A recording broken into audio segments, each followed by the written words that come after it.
Bonjour, dans cette vidéo, nous allons placer les murs intérieurs. Je vais enlever ici le 3D et je vais reprendre un plan d'étage, donc le plan du premier et le plan dessus dalle. Je me mets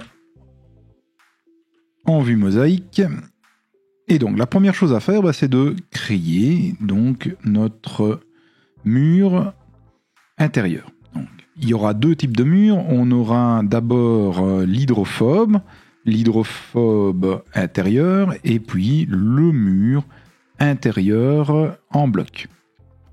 Je lance dans un plan d'étage, sinon dans une coupe ça ne fonctionne pas, la commande W1 pour lancer un mur.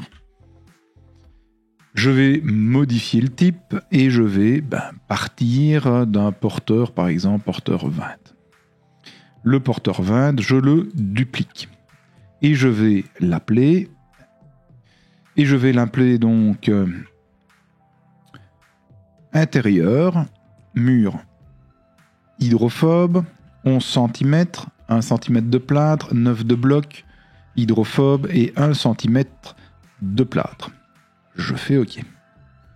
Je modifie la structure. Donc, ce ne sera plus un bloc de 19. Je viens ici chercher le bloc hydrophobe de 19. Je vais le dupliquer et je vais le renommer en bloc hydrophobe, mais plus de 19, mais bien de 9. Donc, je valide et je l'utilise. Donc, il passe maintenant à 9 cm.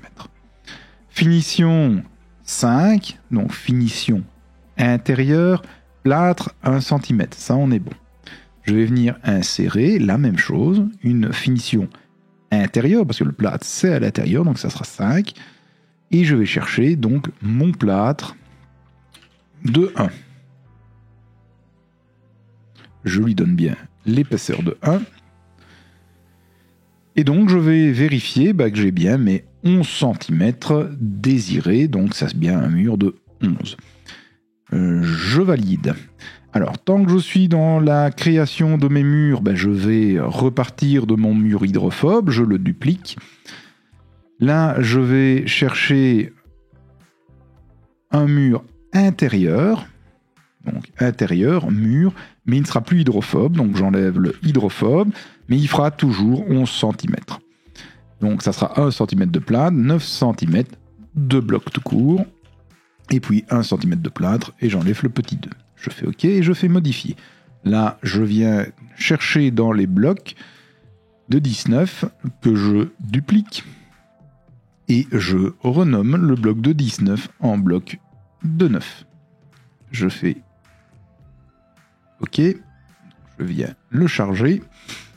J'ai bien toujours 11 cm. J'ai bien un bloc de 9 qui est passé à 9. Toujours 1 cm de plâtre en finition 5 des deux côtés. Alors ici, je vais décocher les retournements pour vous montrer comment on gère les retournements. Donc je fais OK. Donc là, je viens de créer mes deux murs non porteurs. On va repartir avec les porteurs. Donc je pars de mon porteur et je duplique. Donc je vais créer l'intérieur porteur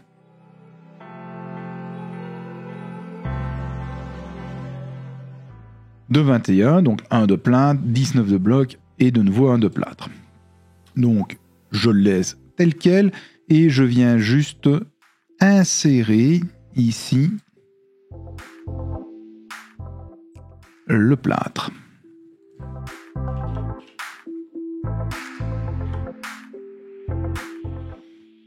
Voilà. Je mets bien l'épaisseur de plâtre, j'ai bien un porteur de 21, 1 de plâtre, 19 de bloc, 1 de plâtre. Ici, n'oublions pas la finition 5. Et je valide. Maintenant, je fais la même chose avec l'hydrophobe. Donc, porteur hydro. Je le duplique.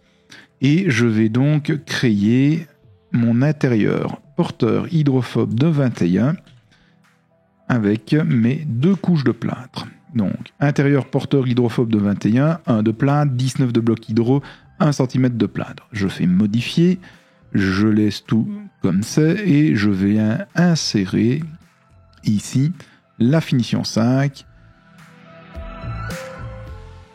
en plâtre de 1 cm et je spécifie bien l'épaisseur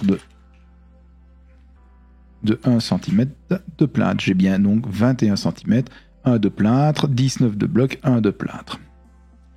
Je fais OK 2 fois et je viens dessiner donc mes hydrophobes dans un premier temps. Donc je viens me placer ici en dessous dalle. Je viens chercher l'intérieur porteur hydrophobe. Je vais démarrer du dessus dalle, mais je vais m'arrêter à l'itogne, donc au niveau du ré fini. Donc, je dessine ici mon porteur intérieur. Je le place comme ceci. J'en fais 3. Je les alignerai après. Je sors de la commande de mur. Je vais prendre ma coupe et la placer judicieusement pour bien voir ici mes différents hydrophobes. Donc, une fois que c'est fait, je vais aligner un L sur la face mon mur hydrophobe. Puis, je vais tout simplement le prolonger. Même chose de l'autre côté, je le prolonge. Je vais faire la même chose avec celui-ci.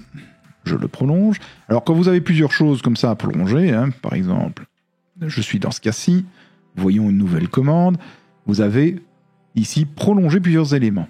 Je sais que je dois aller jusqu'ici avec lui, lui et lui. Donc, même chose ici, je vais prolonger sur cette face-ci mon mur. Je vois qu'il n'est pas aligné, un petit AL et j'aligne. Alors, vous n'êtes pas obligé de verrouiller, moi j'ai mis mon cadenas parce que je sais très bien qu'il ne bougera plus. Si vous avez d'autres, ne mettez pas le cadenas, commencez pas à tout me cadenasser et puis m'appeler au secours parce qu'il n'y a plus rien qui bouge. Donc maintenant que c'est fait, je vais devoir placer maintenant mon porteur. Mon porteur qui va partir donc du niveau, donc ici, itogne, et arriver en dessous dalle. Donc je viens toujours dans dessus dalle, WA pour lancer une commande de mur et je viens chercher un intérieur porteur tout court. L'intérieur porteur, il va partir de l'itogne et il va aller jusque dessous plancher premier. Et donc je viens chercher des lignes existantes par bien donc du ré jusqu'au niveau premier en axe du mur et je positionne donc ici mon mur porteur.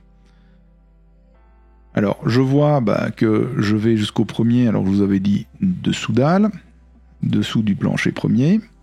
Voilà, le deuxième est bien placé, comme ça je vous montre comment modifier un mur mal placé. Voilà, j'ai mis tous mes porteurs. Alors, celui-ci, on voit qu'il est mal placé.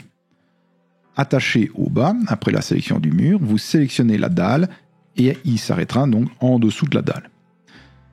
Alors, si je zoome sur mon mur ici, on voit que ce mur, il n'y a pas de finition sur le bout. Moi, j'aimerais une finition sur le bout, par exemple. Donc, quand je sélectionne mon mur et que je fais modifier le type, que je fais modifier la structure, on doit bien cocher 2 fois retournement. Et une fois qu'on a coché retournement, on vient au retournement par défaut. Si on met une famille, il va se passer quelque chose. Ou si on arrive au bout de l'élément, l'extrémité, il va se passer quelque chose. Je retourne l'intérieur ou l'extérieur. Ici, je vais retourner l'intérieur. Je fais OK 2 fois. Et vous voyez, le plâtre maintenant est correctement placé. Donc faites de même. Cochez retournement pour tous vos objets de mur, pour le plâtre. Et comme ça, en cochant retournement intérieur, si vous mettez extérieur, il ne se passera rien, le plâtre va se retourner. Donc maintenant, je vais placer mes murs intérieurs, mais non porteurs. Donc on recommence, hydrophobe dans un premier temps. je dézoome, WA, intérieur mur hydrophobe. Je pars bien donc de mon dessus dalle et je m'arrête bien à mon itogne. Je dois en placer un pour fermer ici l'annexe, dans l'axe. Voilà. Je dois en mettre un qui part ici du bord et qui vient jusqu'ici plus ou moins. Et puis, je dois en mettre un qui se trouve plus ou moins ici. Je vais régler ça. Donc, là, je l'ai mal mis. Imaginons que je dois le mettre à 1 mètre du mur. Je mets 1 mètre. Si c'est 2, vous mettez 2. Vous voyez, c'est très facile à modifier. Alors, après, on fait comme on a toujours fait, on prolonge les objets. Ici, je vais prolonger ceci. Et je vais aligner le tout sur le bord de mon mur. Voilà. Donc, maintenant, je place, comme on a fait précédemment, mes différents murs non hydrophobes au-dessus des murs hydrophobes. Je prends mon mur non hydrophobe, je pars bien de mon niveau ré, je m'arrête bien au-dessous plancher du premier, je prends bien un axe de mur, je sélectionne des lignes et je place. Ça veut dire que il a changé, il s'est remis en dessous dalle. On va régler ça. Hein. Ça, c'était pas fait exprès. Voilà. Et il reste celui-ci. Voilà. Si j'arrive pas à prendre l'axe du mur, Tab vous permet de vous déplacer dans le mur. Hein, n'oubliez pas. Donc je sais que ce mur-ci pose problème. Je prends ma coupe, je me mets pour voir le mur qui pose problème. Donc si je viens sélectionner ce mur-ci, on voit que c'est celui-ci. Alors, visuellement, il n'a pas l'air vraiment de poser problème, mais si vous regardez bien la définition, il va ici jusqu'au dessous dalle. Pas de souci, on lui dit juste qu'il démarre en ré. Donc si je viens dans gérer, je vais retrouver ici toute la partie problématique avec les erreurs. Donc si je fais un CTRL Z et que je garde mon mur problématique, j'ai ici dans renseignements des avertissements. Et je vois que il y a des murs ici, ces deux murs-ci, qui se chevauchent. Donc si je règle le problème, comme on a fait,